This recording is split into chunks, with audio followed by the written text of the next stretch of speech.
Lo importante de este ejercicio es que ustedes traten de distribuir de manera personalizada la cantidad de grises.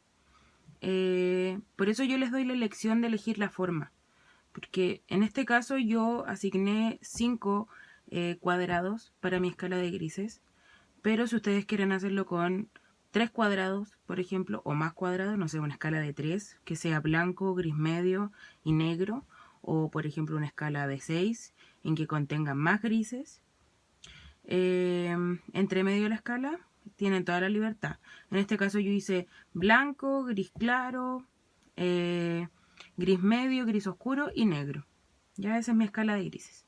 Pero ustedes tienen la libertad de hacer la cantidad de grises que quieran.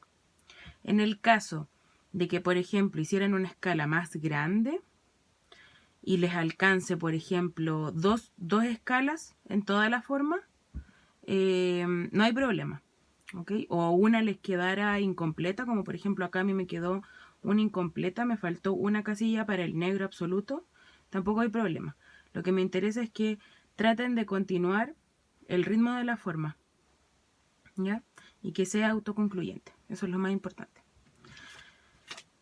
Vamos a hacer una pequeña demostración de cómo tendrían que lograr los grises que yo aquí apliqué. Lo más complicado es lograr los grises más claros, porque por lo general son casi inexistentes y casi no hay que presionar el lápiz sobre el papel. En este caso, el blanco, como les decía en el video anterior, es el blanco que nos brinda el papel. Entonces esa casilla la vamos a dejar sin aplicar material, ¿ya? No la vamos a pintar. Vamos a continuar con la siguiente. Vamos a trabajar con un lápiz H o con un 2H o con el lápiz más duro que ustedes tengan. En este caso yo tengo un 2H y voy a trabajar de la siguiente forma.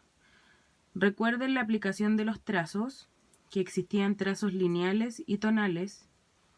En los lineales eran líneas consecutivas una al lado de otra y eso es lo que yo voy a aplicar en las casillas con grises más claros. ¿Por qué? Porque mientras más separados estén los trazos y menos presión yo ejerza, menos se va a ver el valor y menos presión voy a ejercer con el material. Entonces voy a generar una leve capa, pero aún así no voy a tener suficiente saturación ni valorización. ¿Ya? Cuando hablo de valorización y saturación, hablamos casi de lo mismo, ya para que no nos confundamos, pero de a poco vamos a ir reconociendo términos más académicos o técnicos. El siguiente trazo lo vamos a trabajar con un H, pero la diferencia es que aquí vamos a juntar un poco más las líneas, ya no van a estar tan separadas. Y aquí vamos a aplicar entre 2 a 3 capas, dependiendo de la cantidad de grises que ustedes hagan. En mi caso, como yo hice 3 grises, voy a aplicar 2 capas. Y recuerden que las capas, ustedes podían aplicar diferentes trazos. Yo en este caso voy a aplicar trazos horizontales, diagonales y finalmente, para que esto no se vea tan desordenado ni se vean las líneas muy marcadas, encima voy a aplicar suavemente un trazo circular. Si finalmente ustedes van viendo que el carbón se va impregnando demasiado sobre el papel, luego pueden retirar un poco con la goma de borrar. Yo les voy a enseñar cómo. Entonces aplican y van obteniendo un gris medio.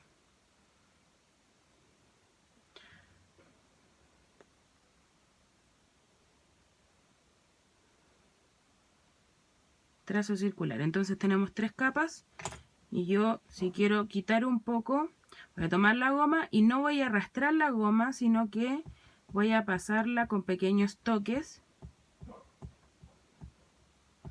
sobre mi superficie.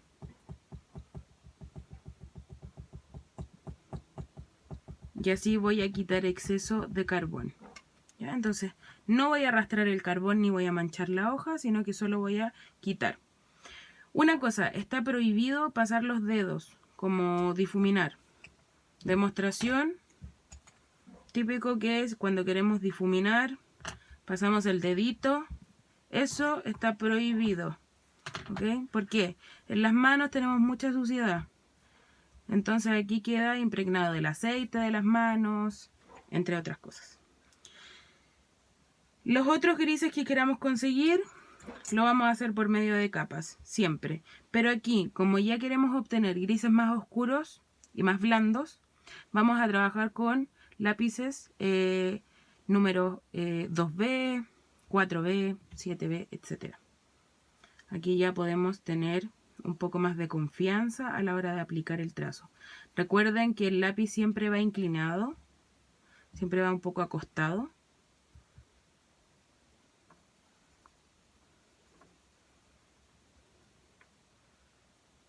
Ustedes se preocupan de no pasarse en las orillas. Si es necesario trabajar con una regla para poner el límite o un masking tape, lo pueden hacer.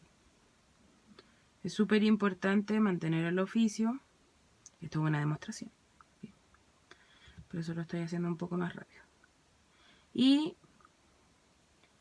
la siguiente capa. Recuerden, pueden mezclar trazos. Sobre la horizontal yo estoy aplicando una diagonal.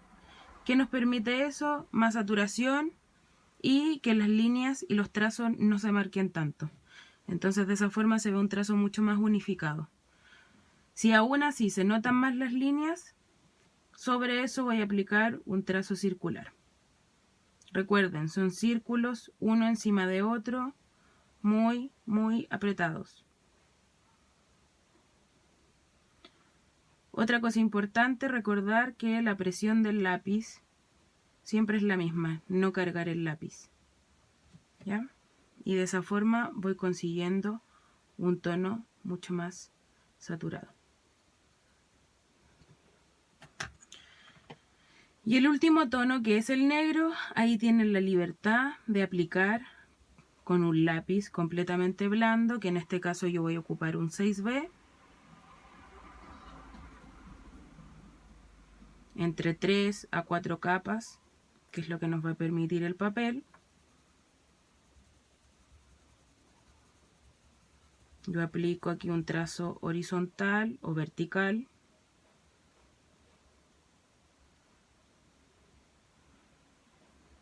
Y sobre esto aplico más capas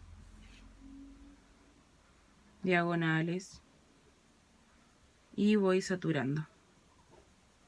Sin presionar mucho el lápiz, voy obteniendo una tonalidad más oscura.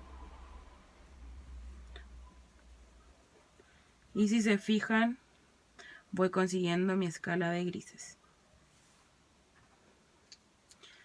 Y de esa forma podemos generar nuestro ejercicio final. Lo más importante, chicos, es tener una hoja de prueba siempre, lavarse bien las manos antes de comenzar a trabajar, tener su goma limpia.